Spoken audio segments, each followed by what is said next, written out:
Alhamdulillah alladzi arsala rasulahu bil huda wa dinil haq liyuzhirahu 'alad dini kullih wa kafa billahi wakila. Asyhadu an la ilaha illallah wahdahu la syarikalah wa asyhadu anna Muhammadan abduhu wa rasuluh alladzi la nabiyya ba'da. Alhamdulillah syukrulillah ni'amillah. Ikhwatu fillah, kita ketemu lagi di pekan ini, hari Senin di siang hari ini. Kita kembali di dalam pelajaran tauhid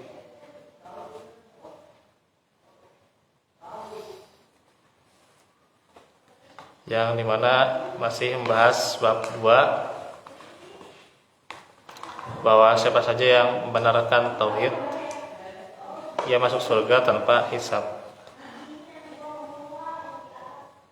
Dan kita sudah bahas ayatnya,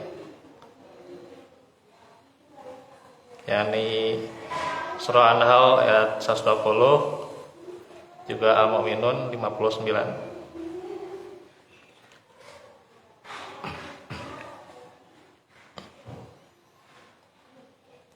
Dan juga makna ayat bahwa Ibrahim mempunyai 4 sifat, yakni teladan dalam menyampaikan kebaikan, juga khusyuk, juga berpaling dari kesyirikan, dan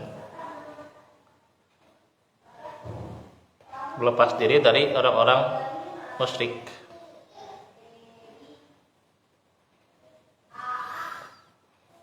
Kita lanjutkan bagaimana antara ayat pertama yang tadi surah An-Nahl dengan bab membenarkan tauhid ada sebuah munasabah atau hubungan, bahwa Allah menyifati khalilnya, kekasihnya, dengan sifat-sifat itu yang merupakan puncak dari perealisasian tauhid. Dan kita diperintahkan untuk meneladani Ibrahim dalam firman-Nya, qad kanat lakum uswatun hasanatun fi Ibrahim wal ladina ma'ah.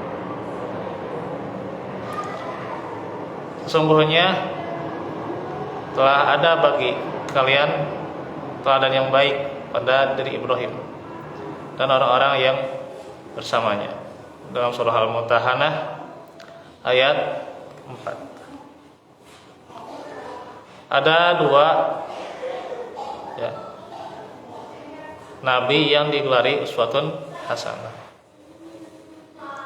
Yang pertama tentunya kita juga kenal Nabi Muhammad SAW, Nabi kita, dalam surah Al-Ahzab ayat 21 ya.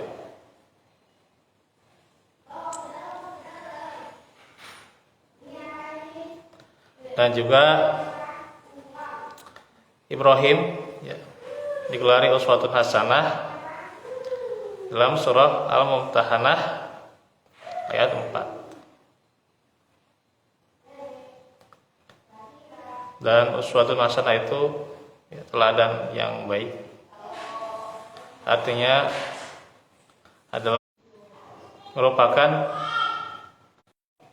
jadi gelar ini adalah menyangkut pola syariat ya.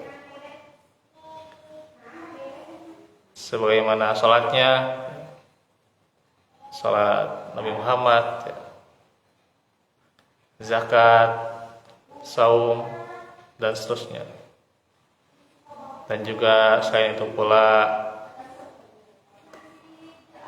akhlak ya, tentu yang paling utama adalah akidah.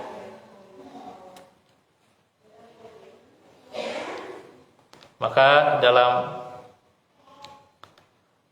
tauhid itu kita harus menyontoh bagaimana Ibrahim alaihissalam. Sedangkan di ayat yang kedua, bagaimana hubungannya dengan bab membenarkan tauhid? Sesungguhnya Allah telah menyifati orang-orang yang beriman yang lebih dahulu masuk ke dalam surga dengan beberapa sifat, bahwa yang paling dahulu masuk surga dengan beberapa sifat, bahwa yang paling agung adalah pujian kepada mereka. Tidak, atau mereka adalah orang-orang yang tidak menyekutukan Allah, bahwa mereka menjauhi kesyirikan, tidak menyekutukan Allah. Dengan kesyirikan, ya, bentuk apapun, ya, sekecil apapun, baik yang samar, ya, maupun yang tersembunyi, ya, atau yang jelas. Kesyirikan yang jelas sudah tidak perlu ditanya, ya. Tapi yang biasanya yang khafi, yang samar-samar, ya, samar-samar seperti orang mungkin zaman sekarang juga masih ada, ya, yang percaya pada ramalan tertentu zodiak, ya. Kan masih samar-samar, ya. Tapi itu adalah kesyirikan, ya. Pula juga yang samar-samar,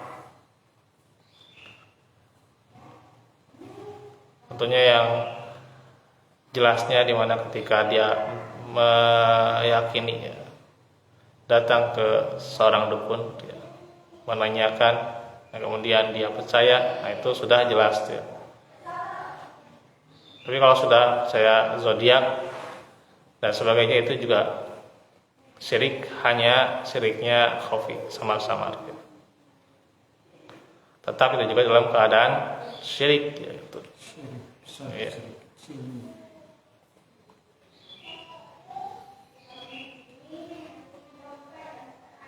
Ada syirik itu, ya, syirkul asghar, yaitu sifat riya, ya, ingin dipuji, sum'ah, ingin terdengar populer namanya, ya. Itu syirik. Syirik maksudnya, syirkul asghar. Ada syirik khafi, ya, ini demikian juga. Susah malah, ya. Iya. Yang mengikhlaskan diri itu memang, ya, dikatakan bahwa istiqomah itu berat, ya. Ya, memang jelas. Makan sesajen itu syirik gak? Syirik itu juga. Teman jelas, teman. Ya, syiriknya sudah jelas, ya. Karena jadi saya kan waktu di Cimahi lewat stasiun kan ada tanggal besar, ada sesajen. Oh, iya, itu mah jelas. Ada juga syirkul akbar, ya, jelas. Syirik besar.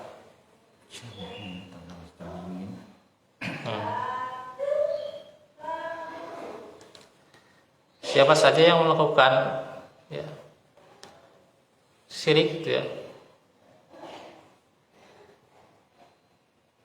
maka dia sudah terancam, ya, sebelum ia bertaubat, ya. Dan ketika sudah terbawa mati, dia pasti, ya, masuk neraka, ya. Ini sudah jelas, ya, dalam ayat-ayat tentang kesyirikan dalam surah An-Nisa ayat 8 dan juga ayat 116.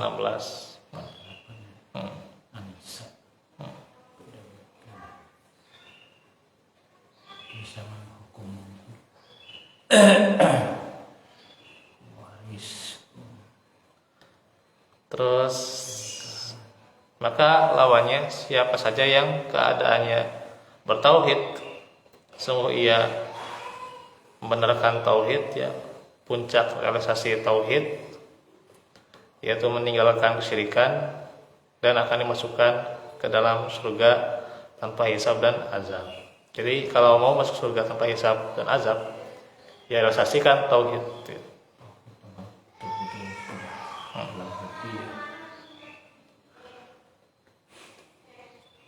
Faedah dari dua ayat.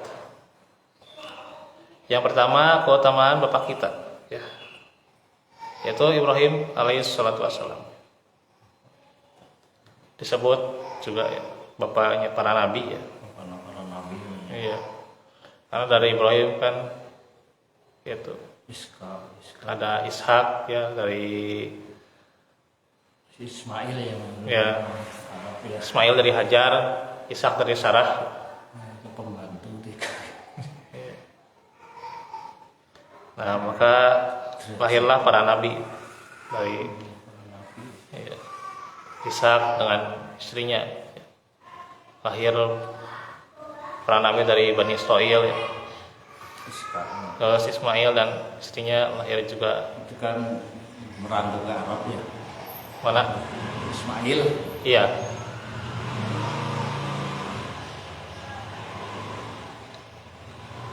Ismail itu sampai juga Nabi Muhammad, ya, dari turunan Nabi Ismail alaihissalam. Silsilahnya.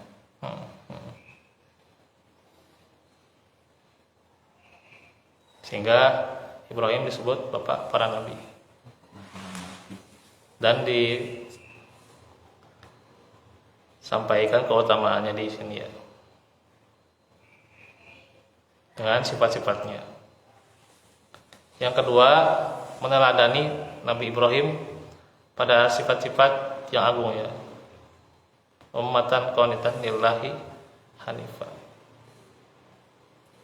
Bahwa beliau adalah teladan, ya, yang khusyuk, ya, qanitan, taat, ya, lillahi, ikhlas, ya, dan hanif, ya, condong pada kebenaran.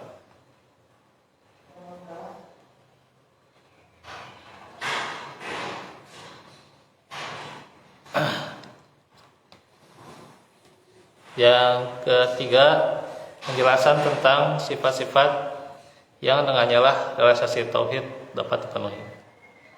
Bahwa tauhid itu memerlukan realisasi, ya, implementasi. Yaitu implementasinya dengan sifat-sifat, ya. Di antaranya kan sifat yang dicontohkan oleh Nabi Ibrahim, ya. Dan pula Nabi Muhammad diperintahkan pula agar meneladani Ibrahim, ya, mengikuti millah Ibrahim.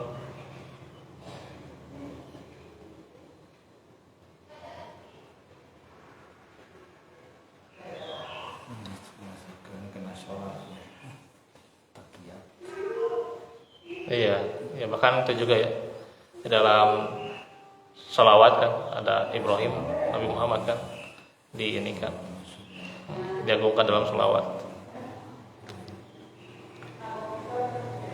Yang keempat, kewajiban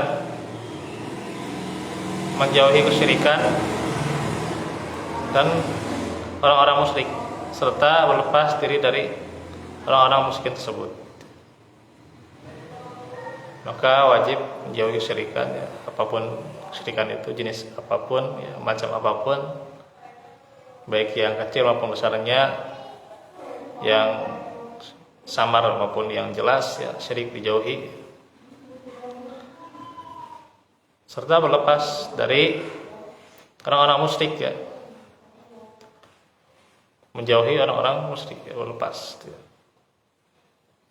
Di dalam masalah akidah, ya, hukum dinukum wali adin, ya. Masalah salah muamalah, ya, tidak apa-apa, ya, Nabi juga bermuamalah, ya, pada orang-orang ahli kitab, ya. Ahli kitab sebut kafir, bukan?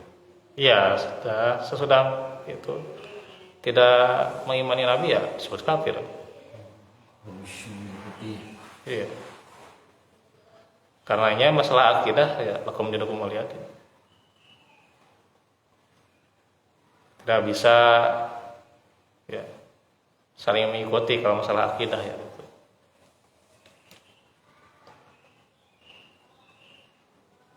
Bahkan diundang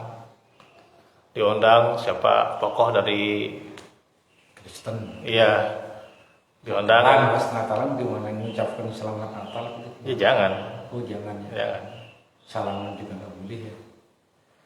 jangan ya lebih baik tidak gitu. Diam aja. Iya Istrinya gitu. Gak mau. Ucapkan selamat Natal.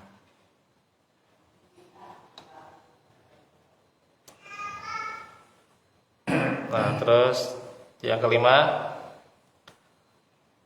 seorang disifati sebagai orang yang beriman karena ia merealisasikan tauhid. Karenanya ketika orang itu mengimplementasikan keimanannya, tentu jelas dia adalah orang yang bertauhid. Maka keimanan pula harus membuahkan amalannya. Tidak hanya yakin, tidak hanya percaya, tapi bagaimana ikrar bil lisan ya.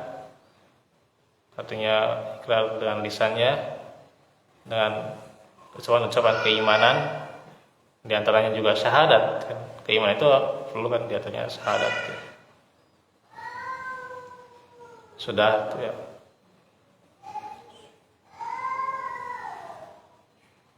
Dan juga syahadat di sini ya termasuk juga seorang di alam ruh ya itu. Alastu birabbikum ya.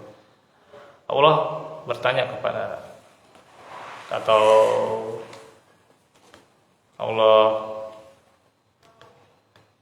juga mempersaksikan ya pada ruh ya, yang akan ditiupkan ke alam rahim seorang ibu. Alastu birabbikum ya. Itu kan sudah disyahadatkan ya oleh Allah di alam ruh ya. Sehingga ya tidak perlu kalau di dunia disyahadatkan lagi ya, kecuali kalau sudah murtad. Itu. Atau sebagian juga karena meninggalkan sholat ya, maka dia harus bersyahadat juga. Yang tegas gitu. Yang tidak sholat itu mau sarwai kafir. Iya, ya demikian ada. Nggak asli. Di antaranya ya. Dan juga tentunya pula harus ada implementasi dari syahadat. Nah, itu.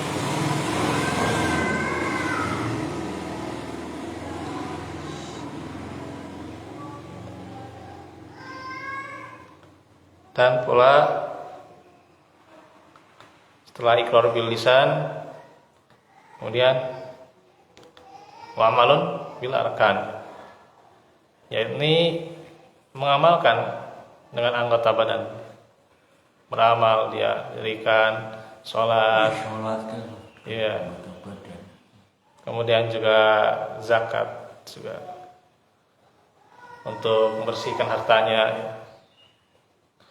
Dan juga saum ya, dan ibadah-ibadah lainnya ya. Tentunya ibadah sebagai realisasian dari keimanan. Karenanya rukun iman, rukun Islam ya pasti ya. Dan nantinya juga akan menghasilkan ihsan itu. Ihsan dalam ubudiyah pula, ihsan dalam muamalah juga. Termasuk juga kewajiban dalam menutup aurat, ya itu juga ihsan juga ya. Kebaikan pula. Kewajiban dalam bermuamalah jual beli yang halal tuh. Nah, itu juga ihsan dan yang lain sebagainya. Itulah dari realisasi tauhid. Insyaallah nanti kita lanjutkan besok, kita lanjutkan seputar hadis ya. Ya. Wallahu fikum wal afu minkum. Wa Aqul qouli hadza wa astaghfirullah li wa lakum. Wassalamualaikum warahmatullahi wabarakatuh.